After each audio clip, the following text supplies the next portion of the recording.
afternoon, everybody.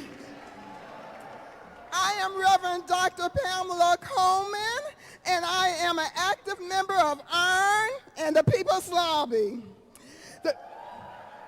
The People's Lobby selected me to co-chair this year's annual Martin Luther King celebration and public meeting. And now I would like to introduce you my co-chair, Reverend Wendy Ritz.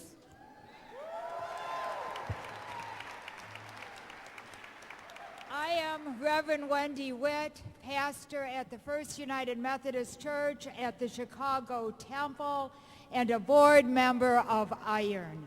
On behalf of IRN, welcome to our 2014 celebration of the Reverend Dr. Martin Luther King, Jr.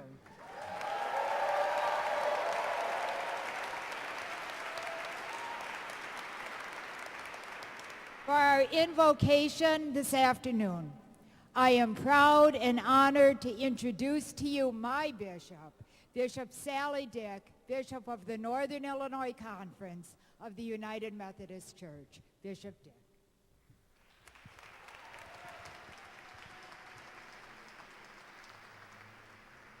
For our invocation, I want for you to remember how much Martin Luther King worked for radical justice.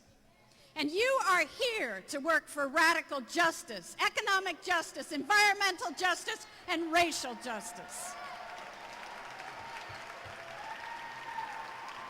But the road gets long, and we get weary and sometimes discouraged. Dr. Vincent Harding once said that he cringes whenever he hears people make fun of that song, Kumbaya, like you're going to have a Kumbaya moment, and dismisses it. But he heard some young people who were headed in the 1960s down to the South when they heard that the young people had been gone missing. And as they sat around and contemplated what they would do, they sang Kumbaya, come here, Lord. And he says that song always gives them courage. Please join me in reminding ourselves that God is present by singing with me, Kumbaya. Kumbaya, my Lord, Kumbaya, Kumbaya, my Lord, Kumbaya, Kumbaya, my Lord, Kumbaya, oh Lord, Kumbaya. Amen.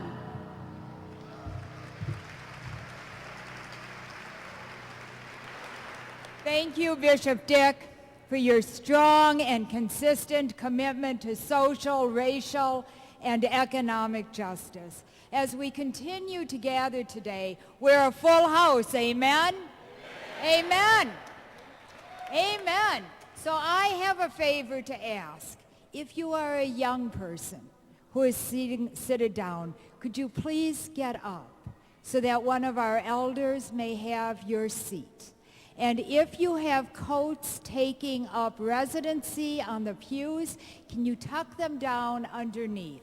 Again, so that we can make room for those to be seated. Thank you. We are fortunate as we gather today to have CAN TV with us, broadcasting live on Channel 27. Outside of Chicago, people are watching the live streaming on cantv.org. If you are tweeting, use the hashtag RadicalMLK. As we begin, I want to thank Father Andrew Torma, where are you? There you are, and the wonderful congregation at St. Michael the Archangel for opening their space and their hearts to us. And next, I want to thank and acknowledge our dignitaries and special guests. Elected officials and anyone who is going to be brought forward during the program will be introduced at that time. First, are the members of Iron and the People's Lobby here today? Let me hear you.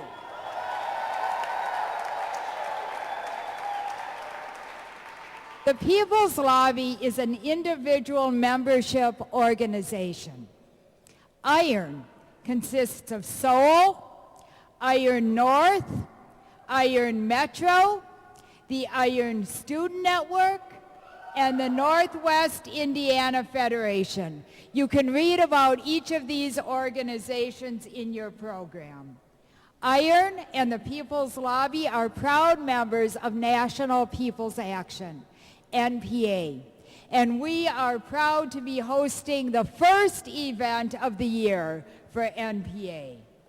We are honored to have many of our allies here today. I ask that you hold your applause until I have read all of them this afternoon.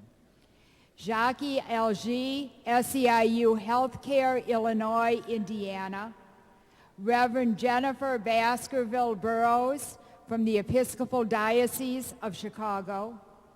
David Boris, Main Street Alliance. Patrick Brosnan, Brighton Park Neighborhood Council. Myron Bird, R. Walmart. C.W. Chan, Coalition for a Better Chinese American Community. Thome Clark, Community Media Workshop. Lori Clark, Jane Addams Senior Caucus. Sheila Garland, National Nurses United. Reverend C.J. Hawking, Arise Chicago.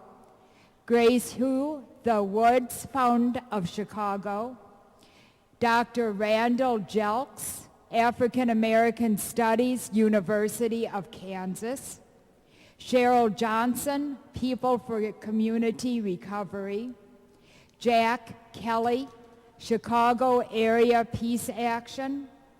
Ray Lopez Calderon, Common Cause, Illinois. Andrew Leike, Office of Black Catholics, Archdiocese of Chicago. The Reverend Michael Mann, Northern Illinois Conference of the United Methodist Church. Regina McGraw, the Wiebold Foundation. Reverend Christopher Pearson, Northern Illinois Conference of the United Methodist Church. Aijin Pu, Domestic Workers Alliance. Shanta Primowadahana, Seminary Consortium for Urban Pastoral Education, SCOOP. Jennifer Ritter, One North Side. Kristen Ryan, United Food and Commercial Workers Local 881. Gail Schechter, Open Communities. Ed Sherna, Chicago Coalition for the Homeless. Juliana Stratton, Cook County Justice Advisory Council. Reverend Valerie Tony Parker, 4th Episcopal District of the AME Church. Mark Walsh, Illinois Campaign Against Handgun Violence. Sarah Wolob, Chicago Religious Leaders Network. Renee Hatcher, Lawyers Committee for Civil Rights under Law Northwest Indiana Initiative. Alex Weisendanger, Community Renewal Society. And Cook County Commissioner Jesus Garcia. Thank you for being here.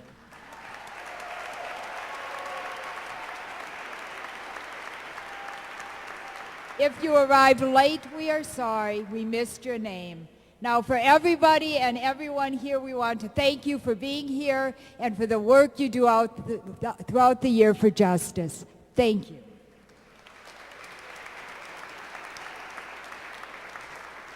Okay, we have rules for this meeting, and here are the rules for today's meeting. We believe in respecting people's time. This meeting is scheduled to end at 4:30, so we intend to end at 4:30. To ensure that everyone can participate in the entire meeting, it is crucial that speakers stay within his or her allotted time. Amen? Only those people scheduled to speak will speak today. Sarah Buck is our timekeeper. Sarah, please stand up.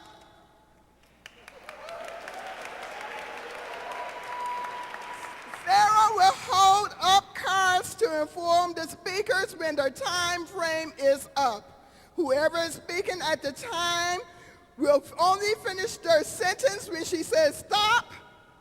If you continue and go over your time, Wendy and I will be forced to take the microphone from you. We are serious. We are serious about our work for justice, and that begins with respecting one another's valuable time. We will be asking public officials to support our issues. These are not open for debate at this meeting. These are our positions, vetted through a democratic process by our leaders and members. We are respectful of public servants, but we do not let them use our meetings to promote opposing positions. And right now, I am being stopped, so I'm going to sit down. Our purpose today is to look back so that we can look forward. We are here today to remember and honor the Reverend Dr. Martin Luther King Jr. and all those who joined with him in the struggle for civil rights. A few years ago, we realized something important. Dr. King would not want us to merely remember the past, but to commit ourselves today to the ongoing work for justice and for racial and economic equality. Dr. King said, "The arc of the moral universe is long, but it bends towards justice. However, that arc will not bend on its own. That is why we are here today, to declare that we will use our collective power to keep applying pressure to ensure that the moral arc does indeed bend toward justice. In this way, we honor the work and the vision of the Reverend Dr. Martin Luther King Jr.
Will you please welcome Mr. George Gale, Executive Director of the National People Action.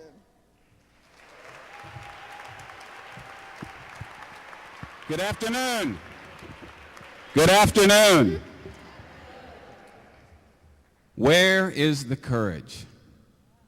At a time when CEOs take tax breaks on corporate jets and little babies go hungry at night, where is the courage? In a moment when more black men and boys are in prison than any point since slavery, where is the courage? In a time where working all day and all week and being poor is not an aberration, but now a common fact of life in the United States of America, where is the courage? This economic and political moment that we face today, one of mass inequality and a planet beyond distress, is no accident.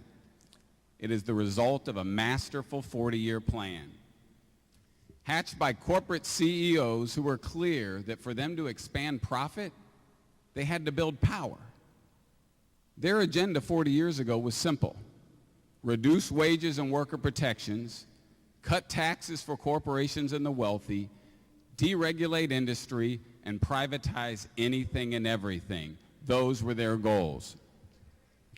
But their strategy focused not only on what they wanted to win so they could expand profit, but their strategy also included how could they take power from us. Allowing for unlimited money in our political system, that wasn't their goal. It was part of a strategy to take power. Voter restrictions aren't their goal. That's a way they can shift power so they can maintain control and build profit. Destroying unions not only lowered wages, but it reduced worker power in politics and our policy. We were busy playing checkers and they were playing chess. They had a plan. Well, guess what? We got a plan too.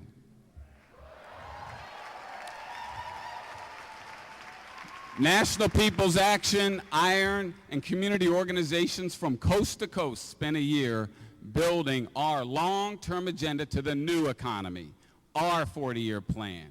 Here's our agenda: an absolute end to structural racism and gender inequality.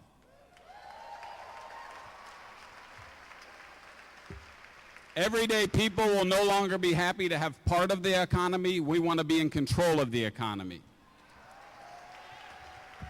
To exist, corporations must serve the common good. We are no longer serving them. True democracy. It's time to move people in and all the money out. And finally, ecological sustainability, because if we win all those other things and the climate goes down, we're just rearranging deck chairs on the Titanic.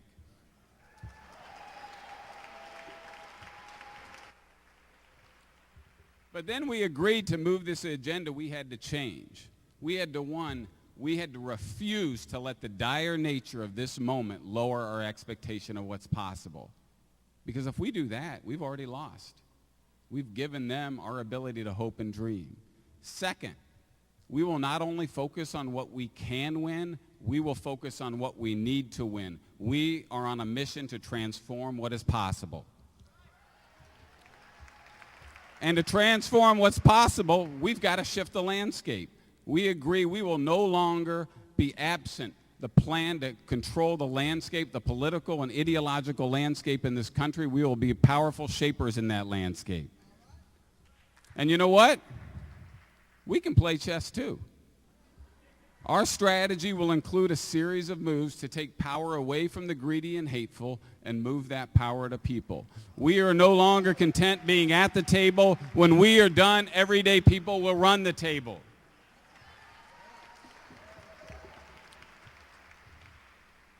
So here's the deal. The next chapter in this story can be written again by bank CEOs or private prison profiteers, or it could be written by you. If we have the courage, it could be the story of how we executed a plan so powerful and so strategic that when they least expected it, we could say, checkmate.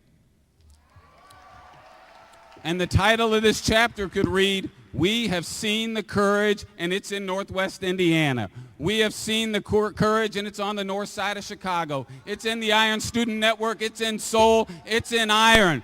We can change the country." Listen to me. People all across this country need hope. They are looking for a sign of courage. It's got to start somewhere. I say, why not iron? I say, why not you? I say, why not Ral? Let's get this thing done.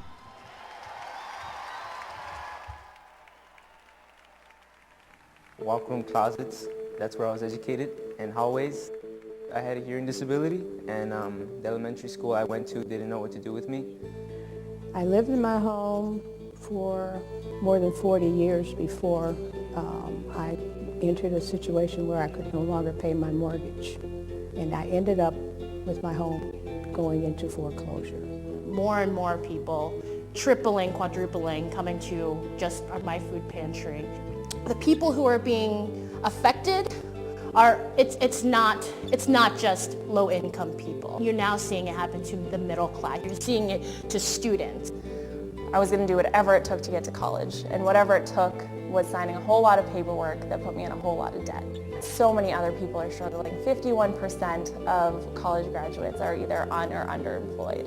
So it wasn't just me. I didn't just make a bad decision. There's something really wrong with our system that's putting an entire generation way behind the game. This nation was built on racism and exploitation of working and poor people.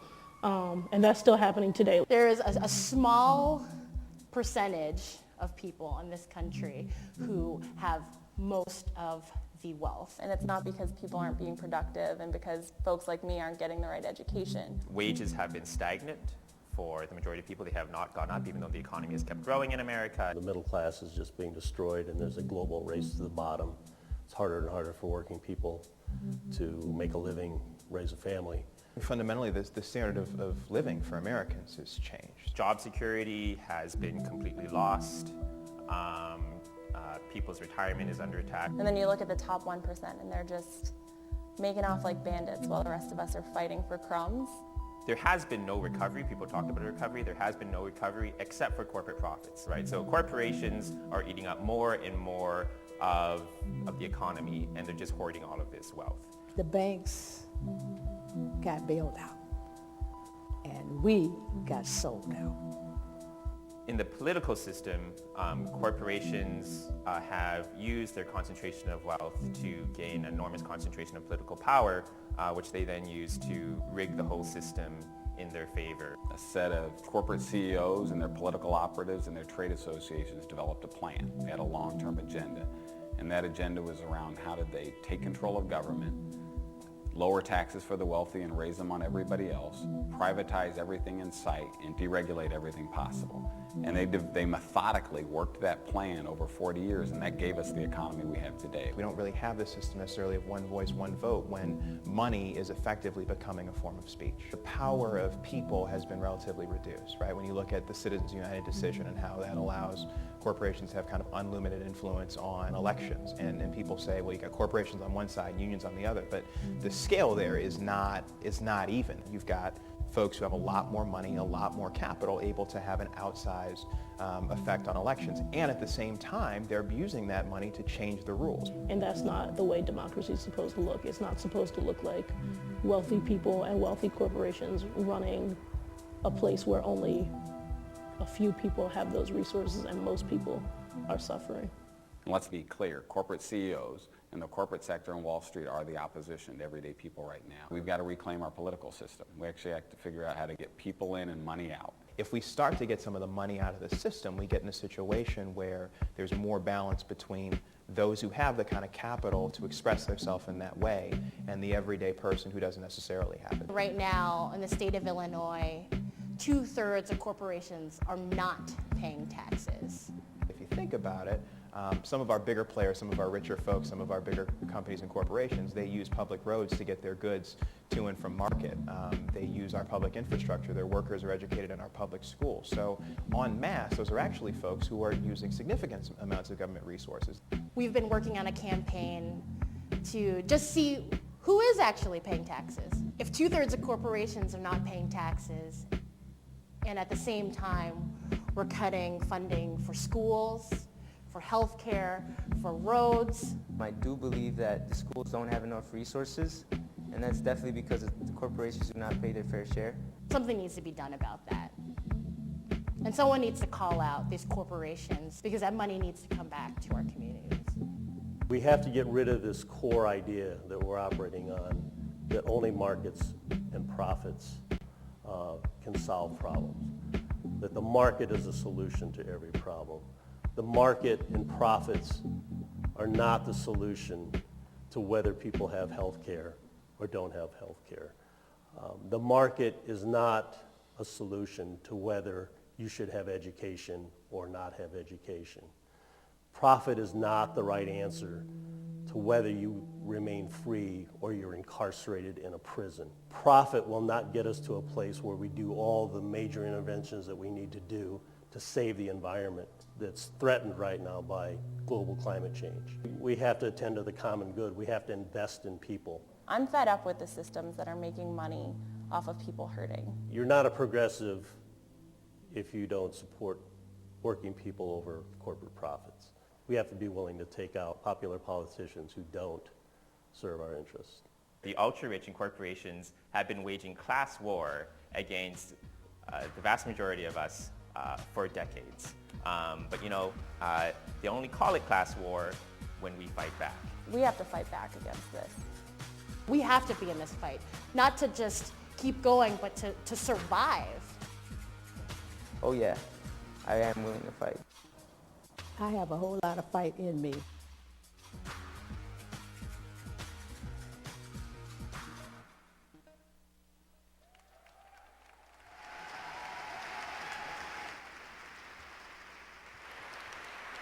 And now I am honored to introduce for our keynote, pastor of Trinity Baptist Church of Gary, Indiana, and the president of Iron, Reverend Dwight Gardner.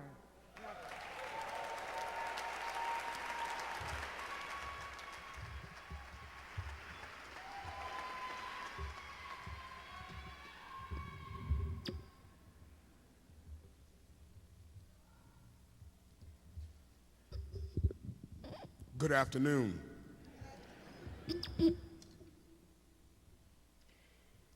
Hope in the age of crisis.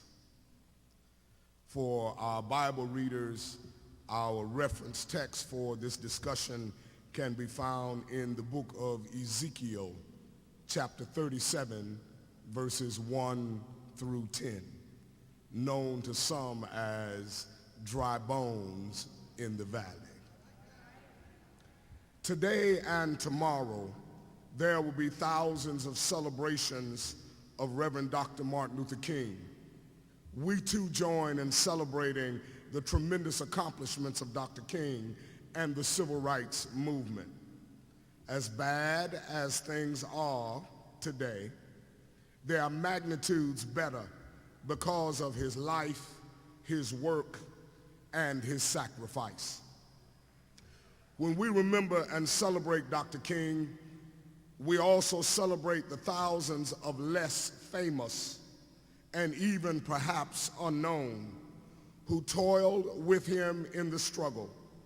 Without their work and sacrifice, there would have been no movement. Today, in this celebration, we will not lift up the toothless, scrubbed, and anesthetized Dr. King as created by mainstream media and the ruling elite.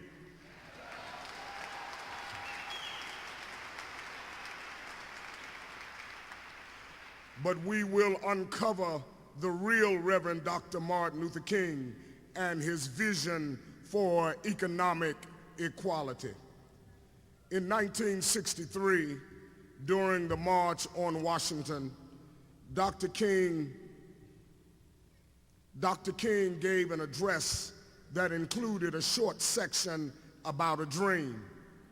But in the same speech, he declared that America had written the Negro a bad check, that the check had come back stamped insufficient funds. To paint him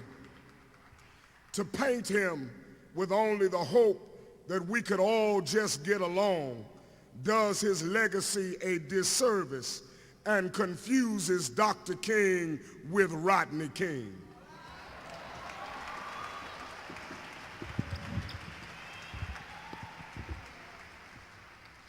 The real Dr. Martin Luther King Jr.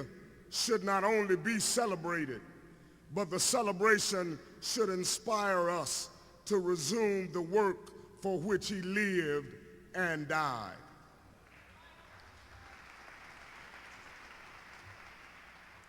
The March on Washington was a march for jobs and freedom. I quote from Dr. King, "We are not coming to tear up Washington. We are coming to demand that the government address itself to the problem of poverty. If a man doesn't have a job or an income, he has neither life nor liberty nor the possibility for the pursuit of happiness. He merely exists."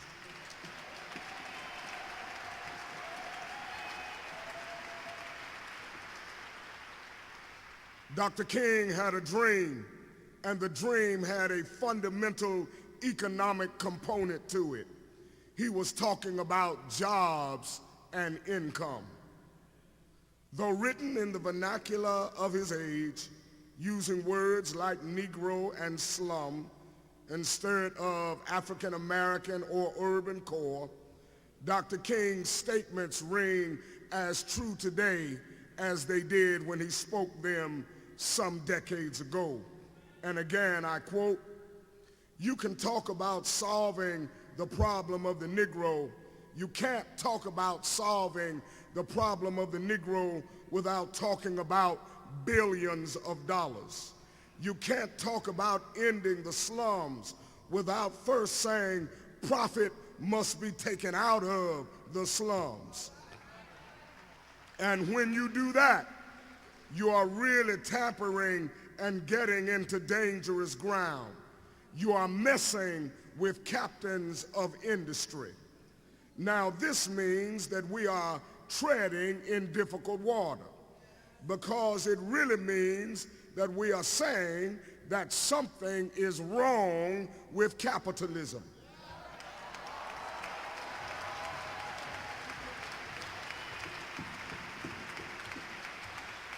There must be a better distribution of wealth, and maybe America must move toward democratic socialism. These are the words of Dr. King.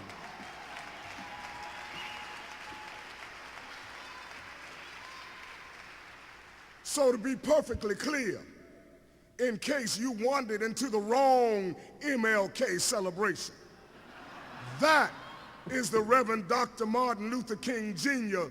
that we are remembering, celebrating, and talking about up in here, up in here.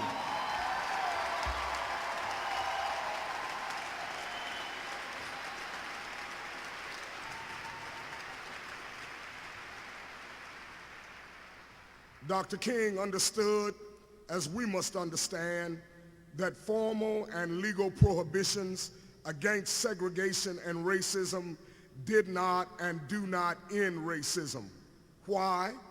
Segregation, racism, and the need to keep the 99% fighting against each other is profitable to the 1%. As long as we maintain their racial myths, as long as we are more worried about welfare queens than corporate exploitation, as long as we keep blaming ourselves and scapegoating each other, we won't come together and demand government intervention in restoring our homes, our jobs, and our retirements.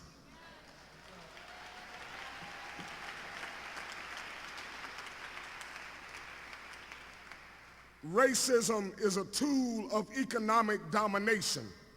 Racism hurts people of color the most, but it hurts white people who are in the 99% too. And in case you haven't figured it out, 99% of you are in the 99%.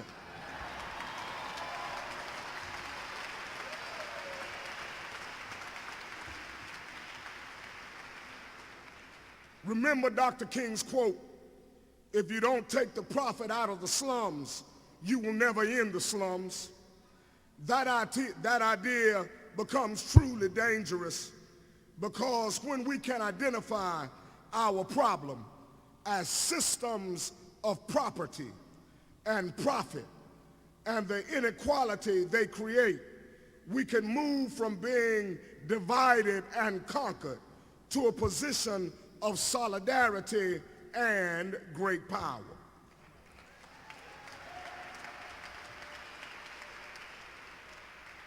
Dr. King questioned the profit motive as the primary organizing principle for the human community. How is that system working today? The United States incarcerates more people than any country in the world, both per capita and by raw numbers. Those inmates are disproportionately people of color, and they now drive the prison for profit industrial prison complex. The income of American workers has been stagnant for more than 30 years, while corporate profits have gone through the roof. Our tax system has become a system of extraction from labor and the pockets of working people to the profits of corporations and the wealth of the elite. 1/2 of all of the world's population lives on less than $2.50 a day. Our planet and the human race rushes toward catastrophe, yes, even extinction, because profit and private wealth trump our very survival as a species. Trillions of dollars that could be used to build and unite humanity are wasted on bombs and war.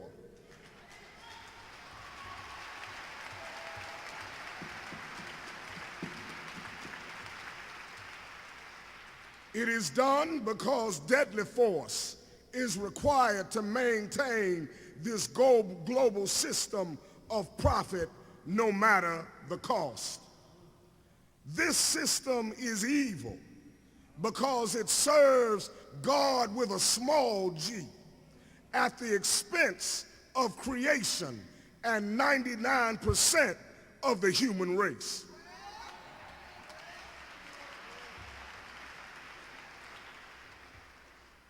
So what does a new economy look like? It must create true racial equality at its foundation, and not as some possible byproduct of imaginary market forces or rising economic tides. It must reject the assertion that the market is the solution to justice or for providing for basic human need. It must require that every person be housed, fed, clothed, and educated from preschool to graduate school.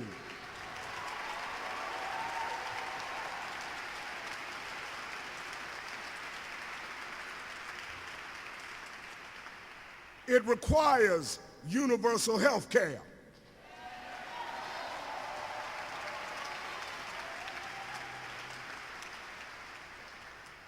The new economy must invest in the creation of public jobs to repair this nation's crumbling infrastructure and conversion to environmental sustainability.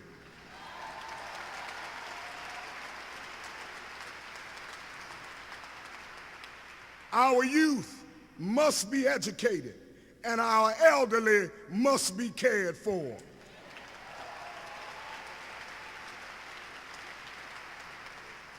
We must produce good, necessary, and meaningful jobs that sustain us as a civilization and build the beloved community. It is unacceptable that anyone would work every day and remain in poverty.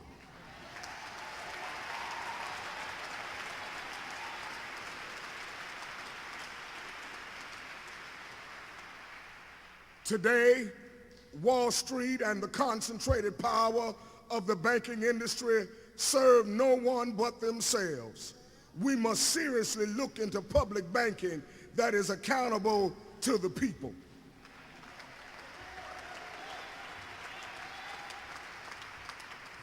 We must make corporations accountable to the largest community. We must utterly end the corporation's ability to influence our democratic process and our government. How will this dream come true? How will it come true? Thank God for the words of Ezekiel.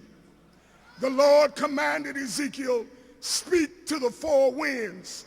And so I prophesied, and as he commanded me, and breath came upon them, and they stood as a vast and marching army. We must stand.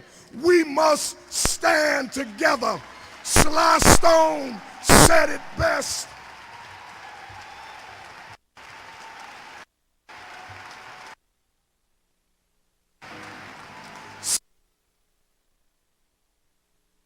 Stand for you to bow.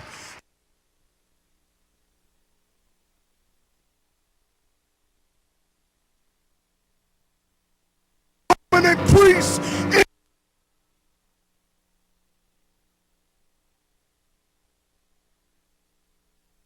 Stand.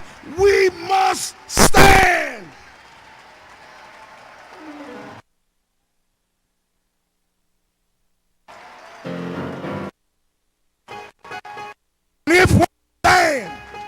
If we stand together, the wind will blow, and the breath of Martin and Malcolm,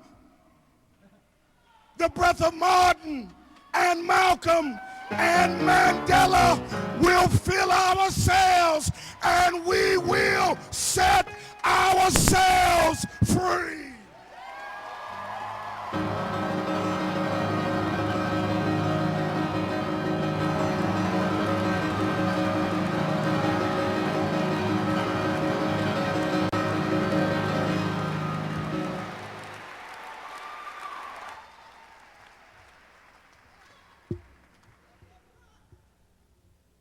I am Reverend Michael Russell, the pastor of the Jubilee Faith Community, the vice president of Soul, and an active leader with Iron.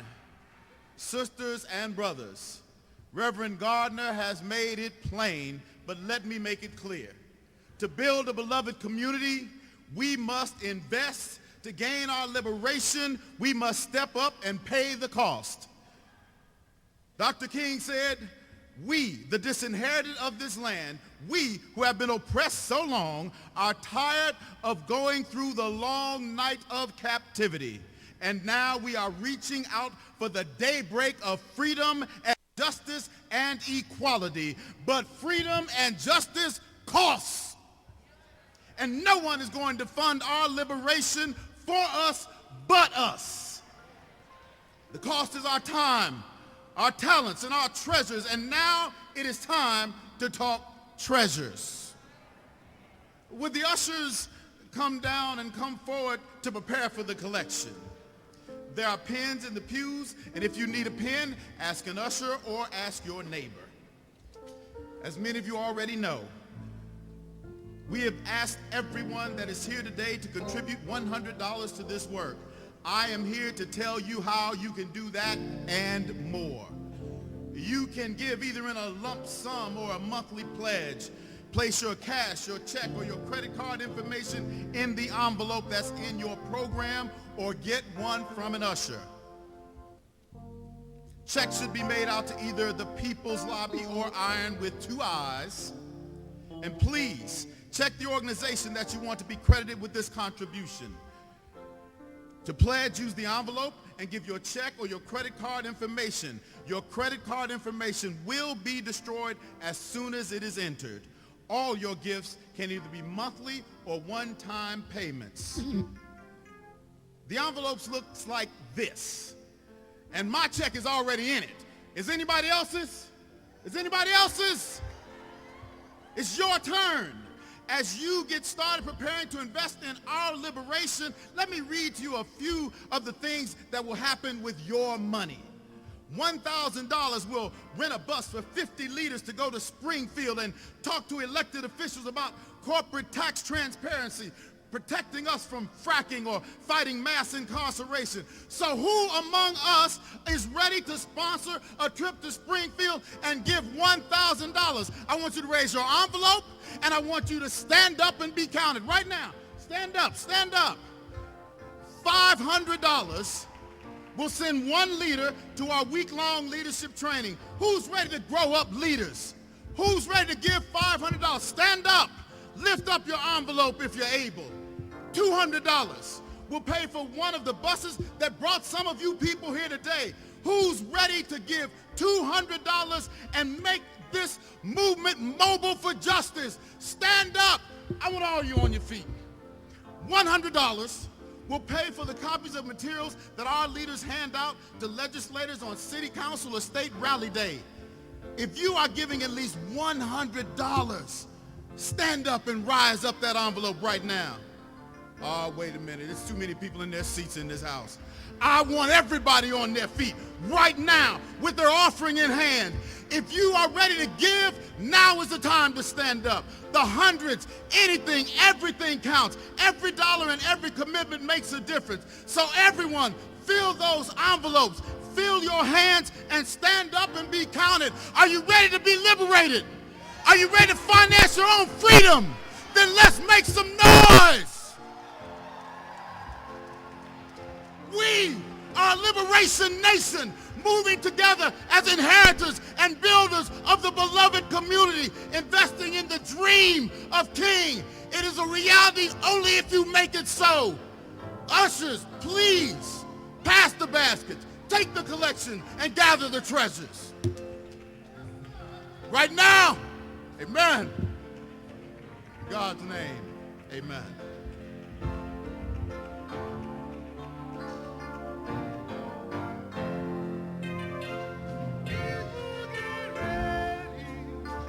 Train a-coming, don't need no baggage, you just get on board.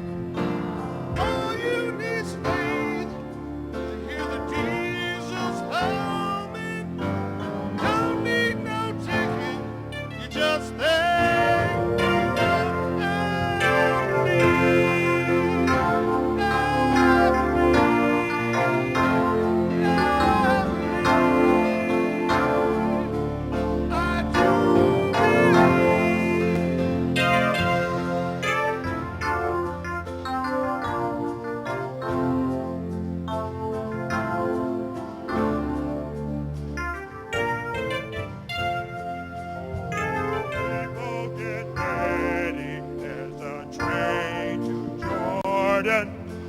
picking up passengers, coast to coast.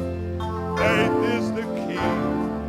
Open doors and board them. There's hope for all among those loved the most.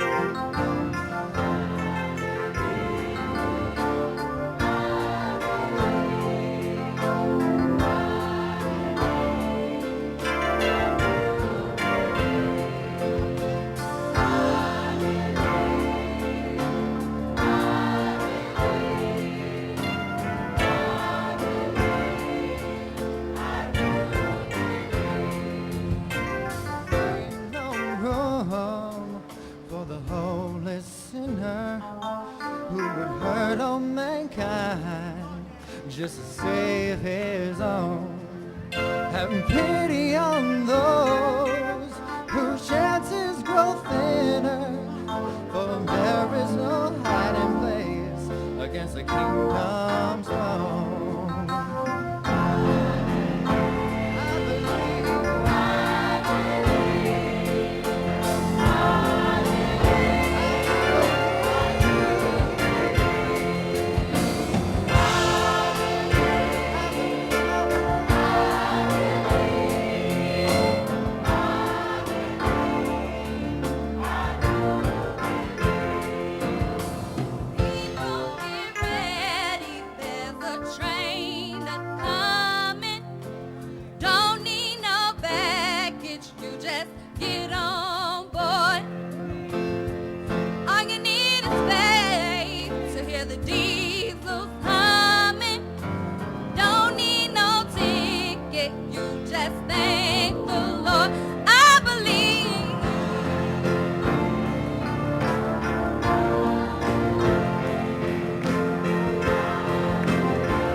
get no money for to go the bail.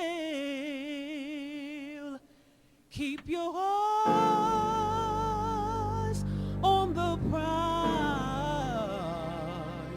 Hold on, hold on. Paul and Silas thought were lost. Dungeon shook and the chains fell off. Keep your eyes on the prize. Hold on, hold on.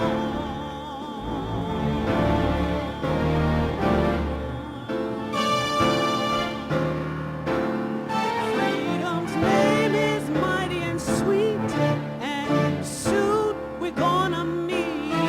Keep your eyes on that prize. Hold on, hold on. I got my head on the gospel plow. Won't take nothing from my journey now. Keep your eyes on that prize. Hold on, hold on.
Good afternoon.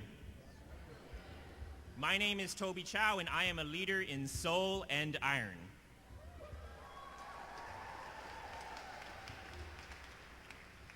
In this ongoing economic crisis, people from all walks of life need help, now more than ever.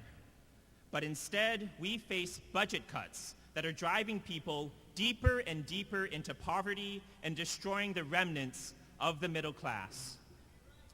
At the same time, we continue to offer unnecessary tax breaks to corporations and the rich.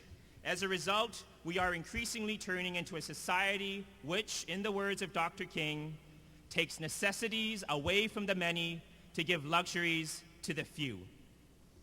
Is this a kind of world that you want to live in? Well, there is an alternative to all of these cuts. Taxes on corporations and the rich are at historic lows. For example, under the presidency of Dwight D. Eisenhower, the top marginal income tax rate was 91%. 91%.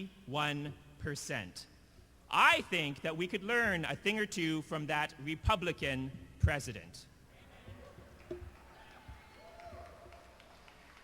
For the past 2 years, we have been organizing to make corporations and the rich pay their fair share in taxes. We have directly confronted the tremendous corporate power in our political system, and our work is gaining the attention and respect of top political leaders. Just last month, the most powerful person in the Illinois state government, the Speaker of the House, Michael Madigan, said, and I quote, "I find it very difficult to support tax giveaways for corporate CEOs and millionaire shareholders whose companies pay little in state taxes. I question our priorities when corporate handouts are demanded by companies that don't pay their fair share, while middle-class families and taxpayers face an increasing number of burdens." End quote.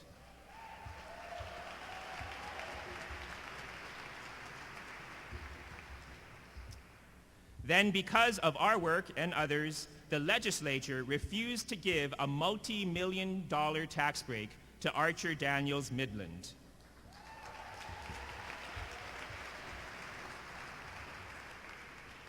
So this is a hard fight, but we are making clear progress. And today, we are going to advance some concrete solutions to increase revenue, put people back to work, and invest in the common good. Thank you.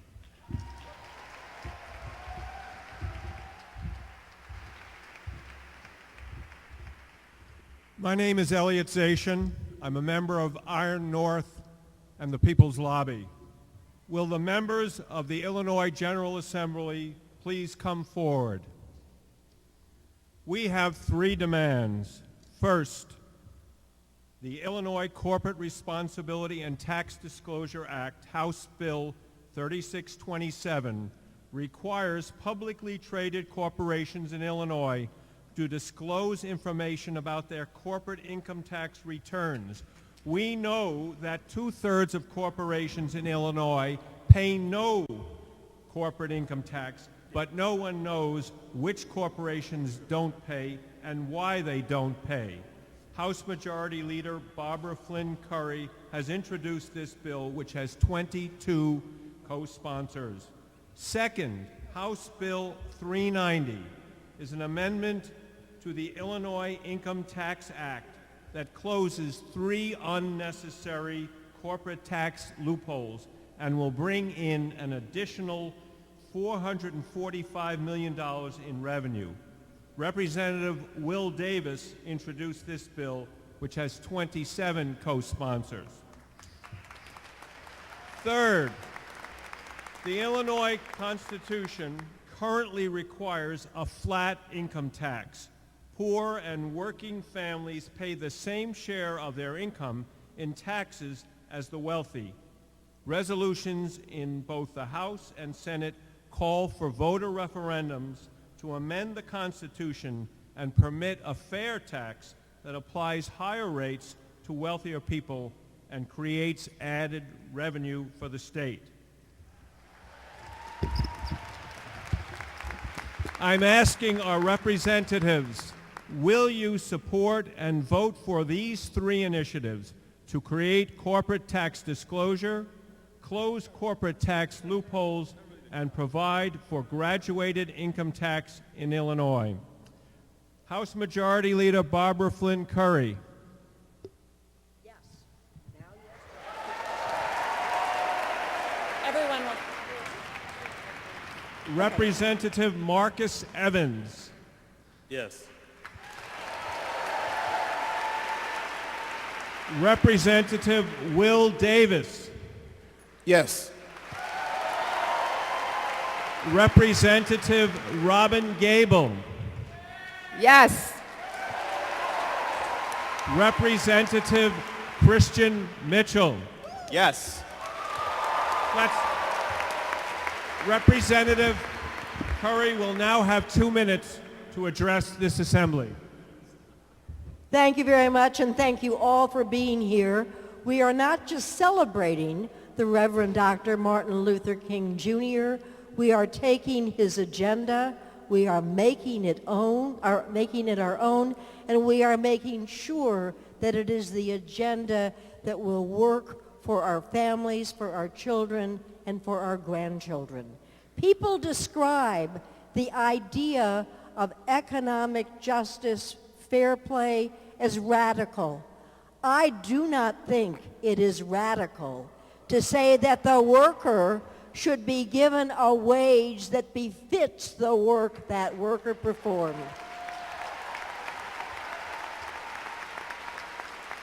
I do not believe that it is radical to say that there ought to be accountability and transparency in the tax code.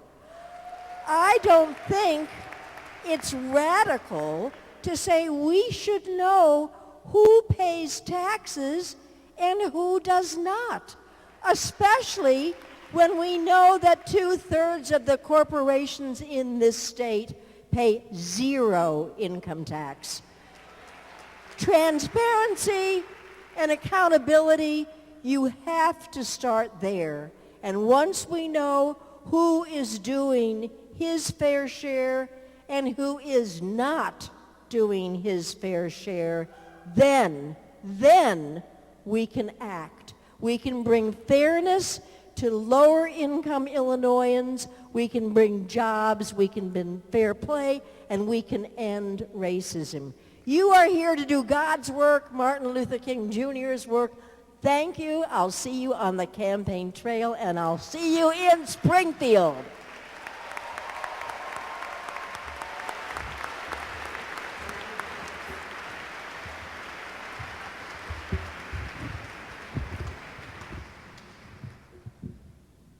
My name is Brianna Tong, and I'm a leader with the Iron Student Network.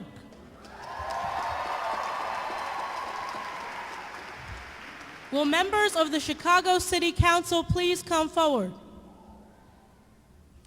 The city of Chicago depends on funding from the state of Illinois. Money from the state is passed down to Chicago Public Schools, the Chicago Transit Authority, roads and bridges in our communities, and many other public services that we in Chicago depend on every day. Can we fund our city just by increasing parking fees, placing more cameras, and writing more traffic tickets? Should corporations in Chicago, which benefit from our great city, have to pay their fair share? We can create accountability for this by passing an ordinance similar to our state corporate tax transparency bill that Elliot just talked about. Alderman Will Burns has introduced for us a Chicago corporate tax disclosure ordinance modeled on our state legislation that would require all publicly traded corporations doing business with the city of Chicago to disclose basic tax information. Alderman, please answer yes or no. Will you support and vote for the Chicago Corporate Tax Disclosure Ordinance? Alderman Pat Dowell? Yes, I will, yes. Alderman Roderick Sawyer? Yes. Alderman Natasha Holmes? Yes. And Alderman Leslie Hairston? Absolutely. And Alderman Bob Fioretti? Yes, of course. Thank you. Our sponsor, Alderman Burns, will now have 1 minute to address this issue. Good afternoon, everyone. My name is Will Burns, and I'm really proud to be here with National People's Action, with Iron, and I'm proud to support this ordinance. At a time when we're asking people in Chicago to do without, when we talk about shared sacrifice, and in the very same moment, large corporations come to our city and hold us hostage for tax breaks to locate in our city, we have to say, you know what? You have to be fair. We need to know whether or not you're contributing to the public wealth. We need to know whether or not you're contributing to the public schools to educate your workers. We need to know whether or not you're contributing to the state so that we have money for cops and firefighters and the services that the people of Chicago depend on. We have to know you're going to share your wealth with the people of this state and the people of this city. It's not going to be an easy fight in the city council, so I count on all the people here to support us in this fight, and together we'll get it done. God bless you all.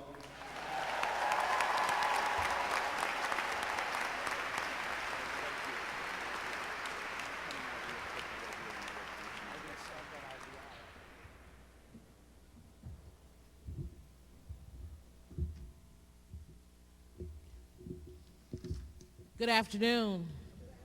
My name is Reverend Doris Wright, and I am the chair of the Social and Economic Justice Ministry at New Faith Baptist Church International in Matteson, Illinois, and a leader in iron. Each year, more and more workers are paid such low wages that people can work full-time jobs and yet remain in poverty.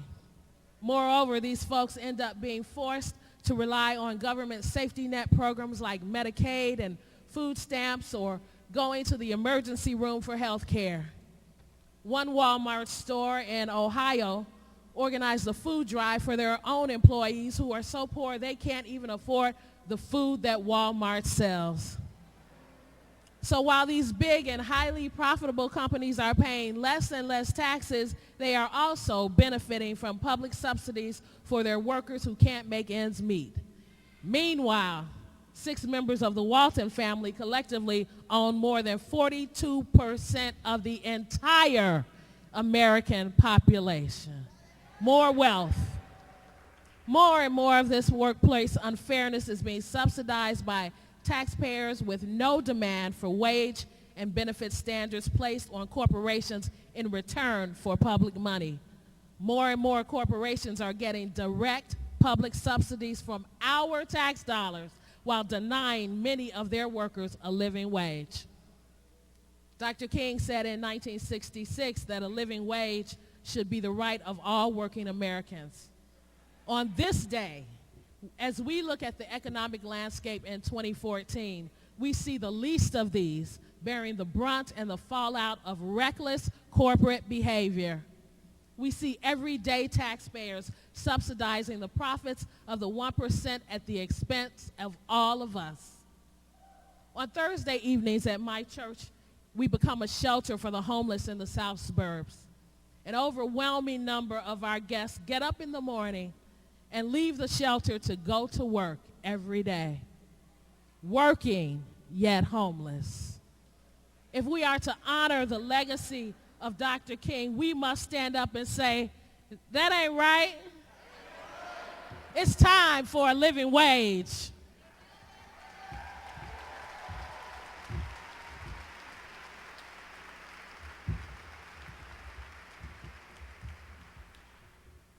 My name is Beth Lanford. I'm the chair of Iron North and a member of the People's Lobby. Will State Representatives Will Davis and Christian Mitchell please join me on the stage? Iron and the People's Lobby are working to raise wages for low-income workers and stop companies from profiting while they exploit their workers and taxpayers. We should not help companies create poverty wage jobs. We need good jobs for our tax dollars.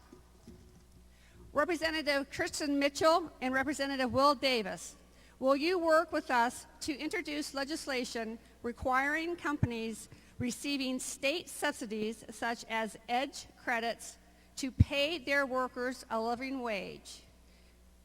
Yes. Representative Davis? Yes. Representative Mitchell? Yes. Okay.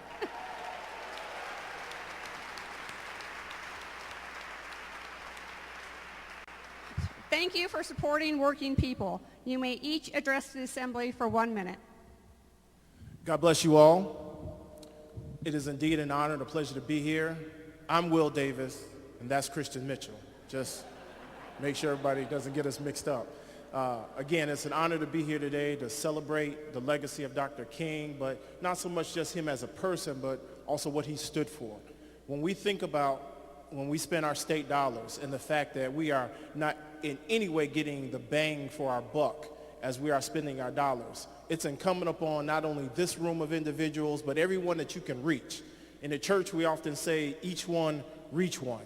Well, reach someone else and encourage them to be a part of this movement so that we can make sure that corporations in the state of Illinois who are receiving tax breaks give us a fantastic return on our investment. Thank you very much and looking forward to working with you.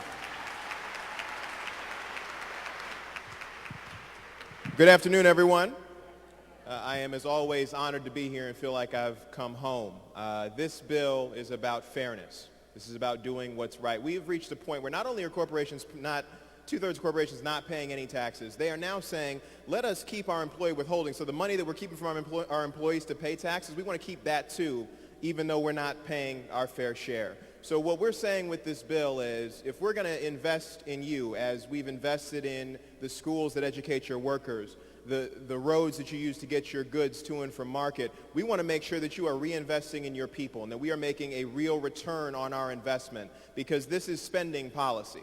Every dollar that we spend on tax breaks is dollars we don't spend on education or infrastructure or workforce training. We have to do this smarter and better. This is the right thing to do, and I'm honored to support it. Thank you.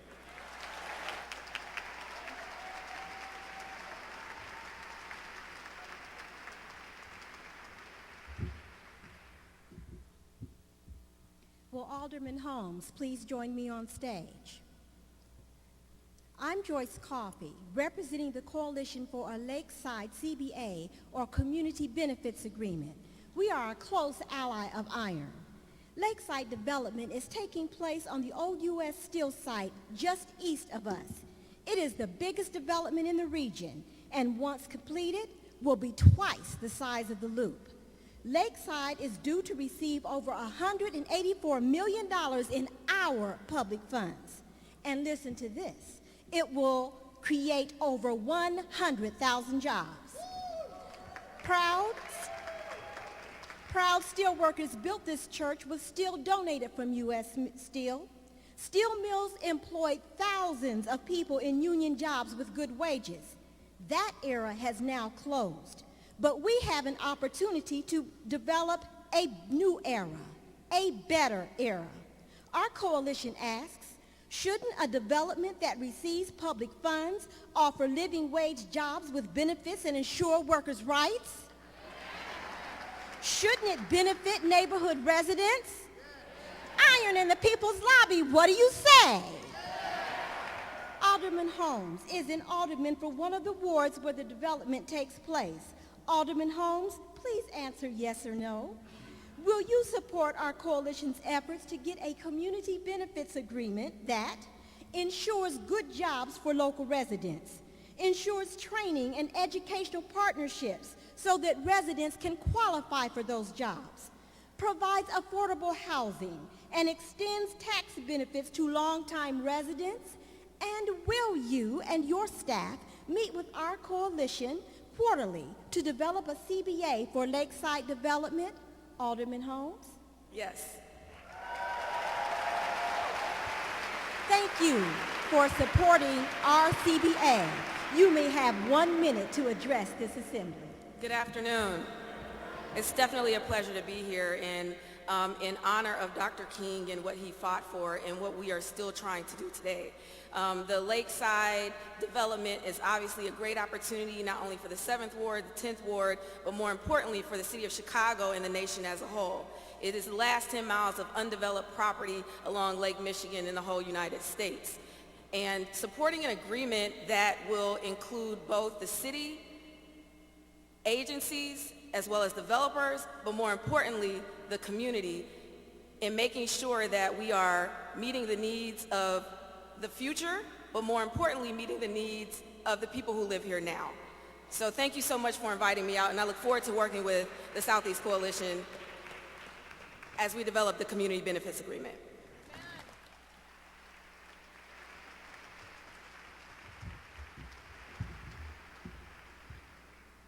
Good afternoon. My name is Dylan Amlin, and I'm a leader with the Iron Student Network. Our communities are in grave danger. We are already experiencing extreme cold, record tornadoes, and droughts that have devastated our food crops. Millions of people are going to die from climate change, but our politicians are more interested in big oil's campaign contributions than sustaining life on this planet.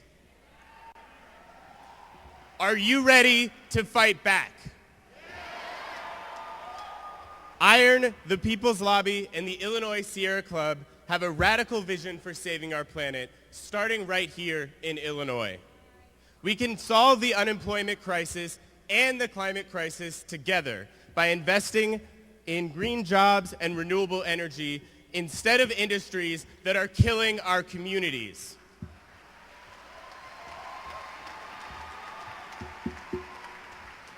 We have two issues here today. The first is fracking, a dangerous process of extracting oil and natural gas.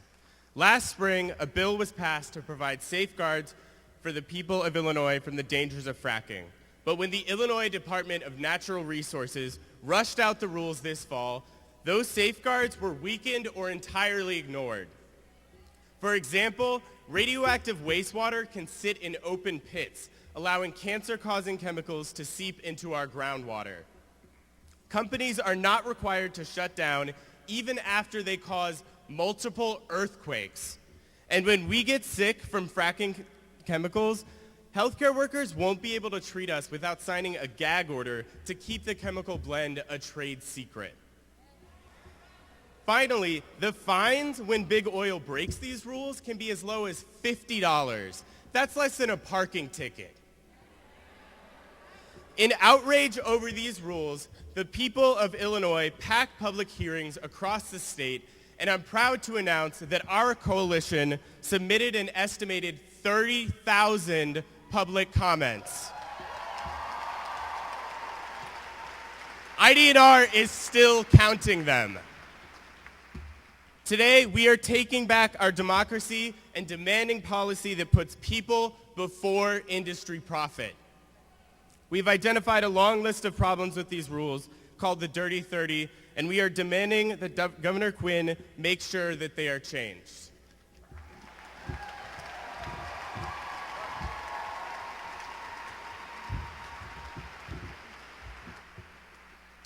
Hello. My name is Christina Tandilia, and I'm a leader with the Bridgeport Alliance and the People's Lobby. The second issue is the Illinois Climate Action Plan. President Obama has stepped up to lead us to a clean energy future with his Climate Action Plan. He is looking to states like Illinois to join him in that effort. In fact, this is a chance to lead the country with a model climate action plan that makes a real impact. And Governor Quinn can make this happen. 2 years ago, the Bridgeport Alliance joined with other organizations to close the Fisk and Crawford coal plants on the near southwest side. This tremendous victory impacted hundreds of thousands of people in our community. Leading that fight was the Sierra Club, Illinois. And we are now continuing in that alliance for that fight for a model of Illinois Climate Action Plan to radically improve the fracking rules Dylan just talked about. So I am pleased to introduce our ally, the Executive Director of Sierra Club, Illinois. Thank you.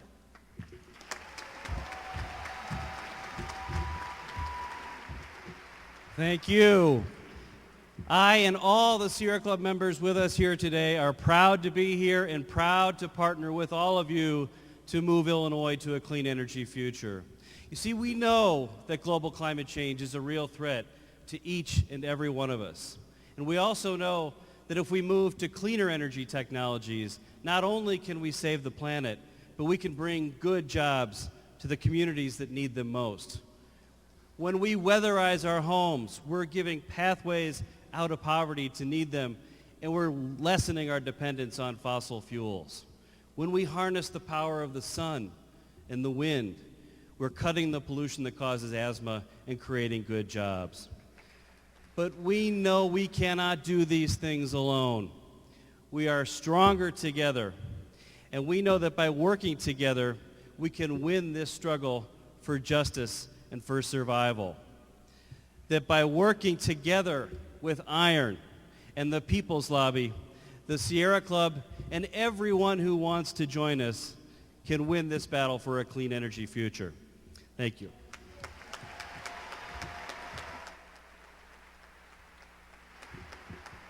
So, Governor Quinn could not be here today, but he sent Mr. Corey Foster, a Deputy Chief of Staff, to represent him. Can I ask him to come up here, please? Praise the Lord, everyone. Are you authorized? Are you authorized to answer yes or no for the governor on this issue? Yes. Okay. Does Governor Quinn commit to the following? Support President Obama's climate action plan and direct the Illinois EPA to implement carbon limits on our coal-fired power plants? Yes.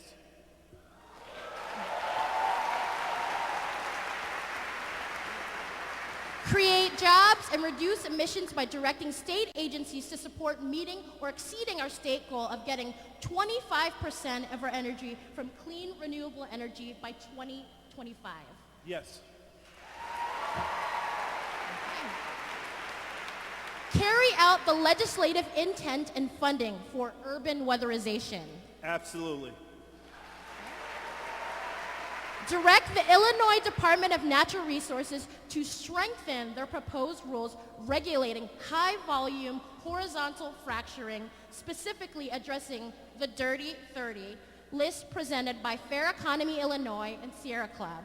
Will you do everything within your power to ensure that no permits are issued if the rules do not meet the full and intent letter of the law? Yes.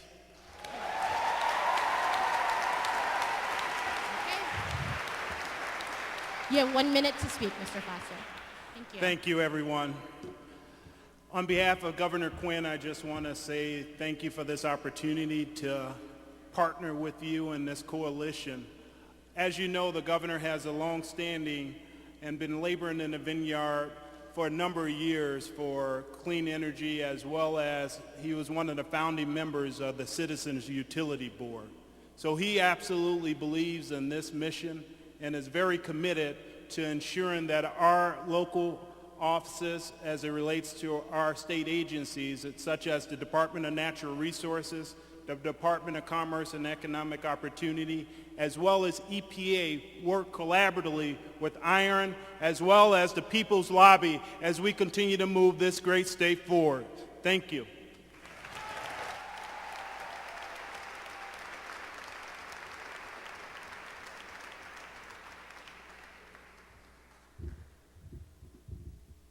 I am Reverend Marlon Branch, a leader with soul and with iron. On this day that we remember Dr. King, we know he was no stranger to Jim Crow, and neither are we. We know the mass incarceration of tens of thousands of people annually is the new Jim Crow.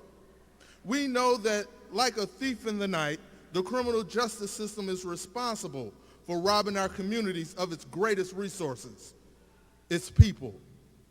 That's Jim Crow. Preying on the poor who are easily exploited within our economy to permanently locking them out of our democracy. This is Jim Crow. Preying on the black and brown to be forever labeled as felons. That's Jim Crow. Locking communities out of jobs and affordable housing. That's Jim Crow. Mass incarceration is the new Jim Crow. Illinois locks up tens of thousands of people each and every year for nonviolent and low-level drug-related offenses, mostly black and Latino men. For every African American enrolled in public university in Illinois, 2.5 blacks are in prison or on parole in Illinois. And that ain't right. And in Cook County, there are close to 10,000 pretrial detainees awaiting trial in the Cook County Jail. Far too many of them for nonviolent drug offenses. And because they can't afford to post bail, a person arrested with a trunk full of guns in Cook County can go free if they can pay bail. But a person arrested with a small amount of marijuana goes to jail if he doesn't have the money to post his bail. And that ain't right. Are we going to let this continue? Do you want mass incarceration in Illinois to end? Today we stand to cut new Jim Crow off at the knees. We cut him off at the knees by standing for lower penalties for nonviolent offenses. We cut him off at the knees by pressing to eliminate the bond system that puts a price on the heads of these nonviolent offenders. Today, we stand to cut Jim Crow off at the knees by partnering together for change that we can see in Illinois and Cook County. To do that, we are calling our elected officials to advance 2 policy initiatives to bring an end to mass incarceration in Illinois and Cook County.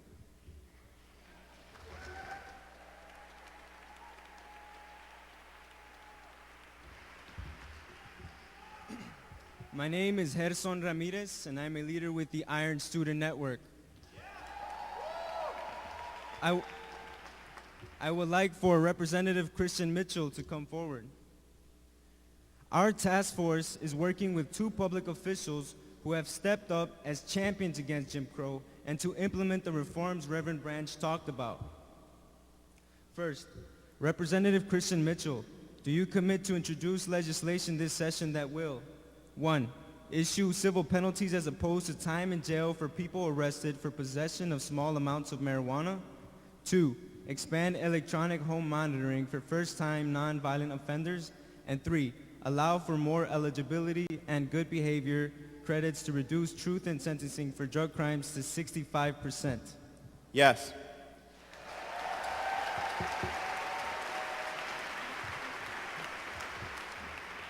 Thank you. You may have 30 seconds to address the Assembly. 30 seconds. All right. Well, look, our county board president has often said that jail is the intersection between racism and poverty, and nowhere is that more apparent than the war on drugs. Because even though drug users look like the rainbow, prison looks a lot more like the Bud Billiken parade. And that needs to stop. So we're going to make sure that we start to address the public health problem of drug addiction and mental illness as a public health problem rather than a public safety problem.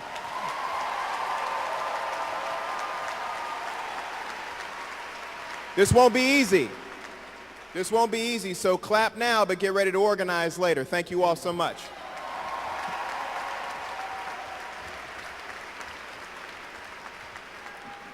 Now, I would like to introduce County President Tony Preckwinkle.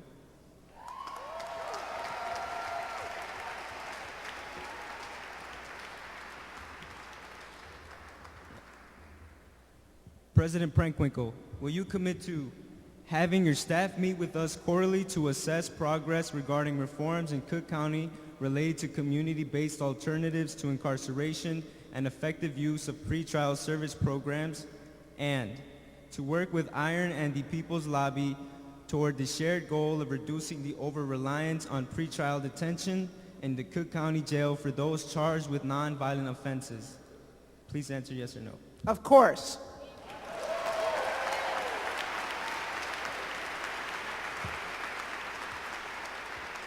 Thank you. You may address the Assembly. Thank you very much. Good afternoon, everybody.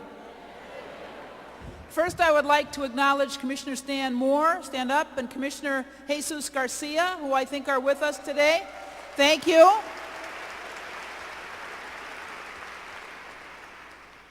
We're going to work hard on these criminal justice issues, and I need the support of good commissioners like Commissioner Moore and Commissioner Garcia to do that. Just a little bit of information about our criminal justice system in our country and in our county. We have 5% of the world's population, but we have 25% of the people in the entire world who are detained or incarcerated in our jails or prisons. 25%. And we detain and incarcerate white people at the same rate they do in Europe, pretty modest rates. The reason we have so many people in our jails and prisons is that we detain and incarcerate in very high proportion black and brown young men. 86% of the people in our jail are black and brown. I usually tell the joke that if you looked at our jail, you wouldn't think that there were many white people who lived in Cook County. 90% of the people in our jail are awaiting trial. They're not serving a sentence. They're awaiting trial in a system where you are presumed innocent until proven guilty. 90% are awaiting trial.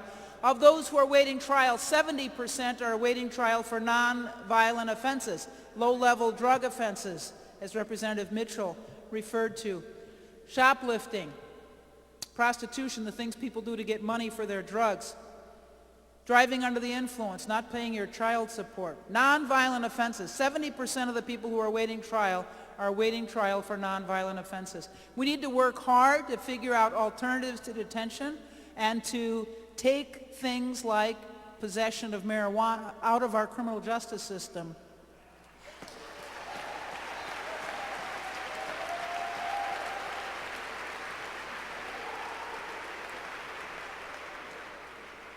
But we're going to need your help and support to do this, because over the last 30 years, we've moved toward being tough on crime, enhancing penalties, making more things illegal, rather than being smart on crime. And we need to focus on fairness, on access to justice, and social justice, rather than banging our fists on the table and saying that we need to be tough on crime. So I hope for your help and support. We're going to need it. Thank you. Thank you.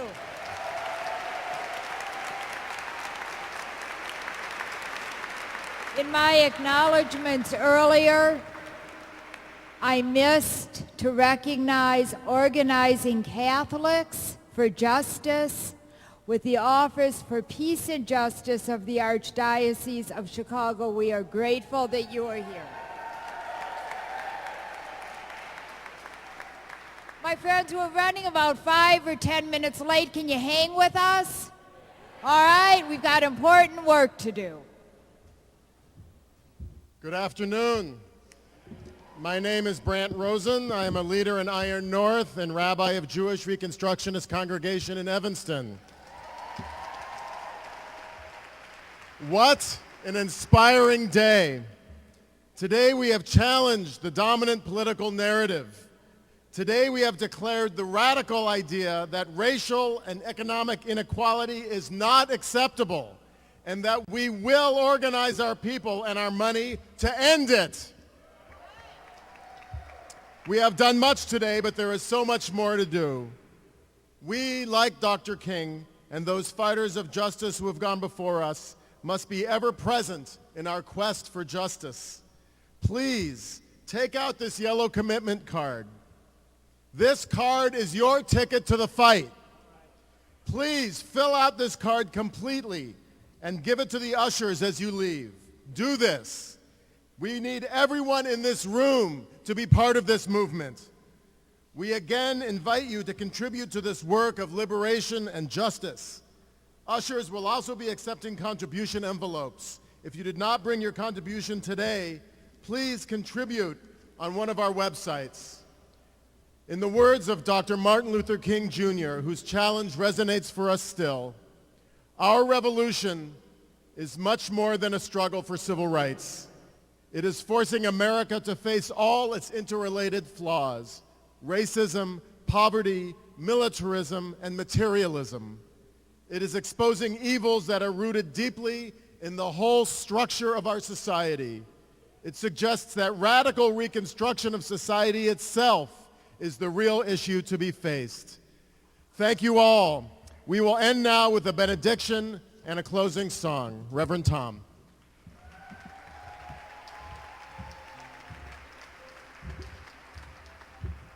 Good afternoon. My name is Tom Galke, pastor at First Lutheran Church of the Trinity in Bridgeport. And and I'm incredibly proud to be part of Soul and Iron and all the people gathered here. I'm also incredibly proud and happy to introduce a person who's been supporting us in our fight for economic, racial, social justice, my bishop, the Bishop of the Metropolitan Chicago Synod of the Evangelical Lutheran Church in America, Bishop Wayne Miller.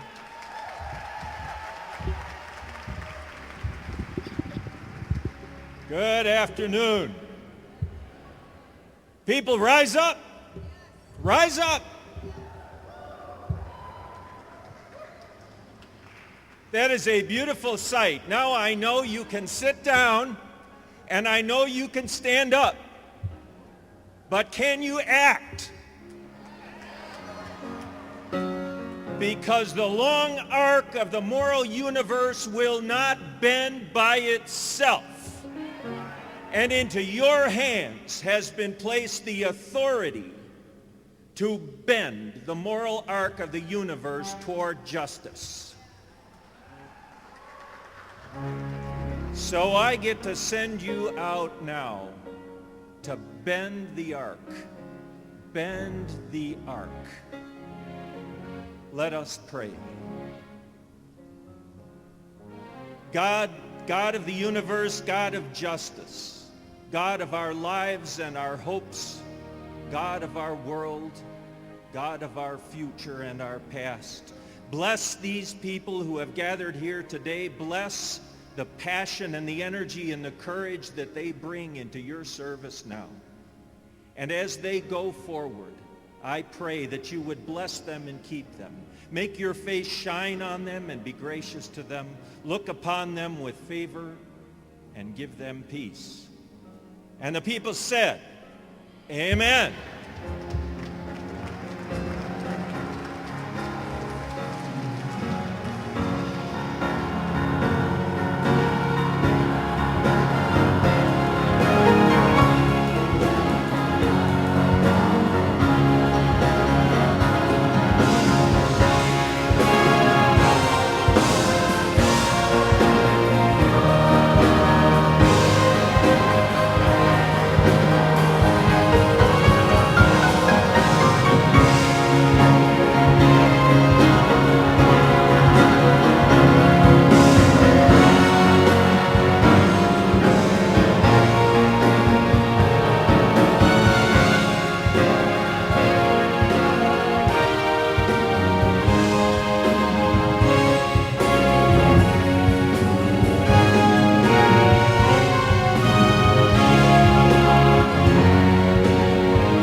Everybody join hands. We are not afraid.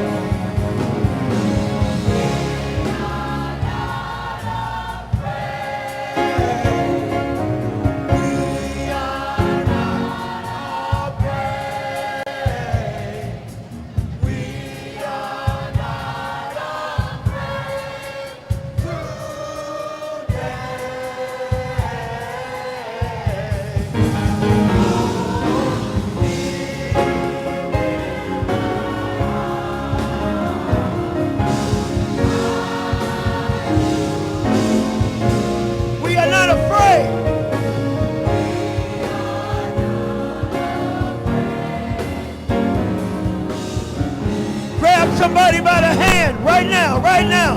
We shall live in peace.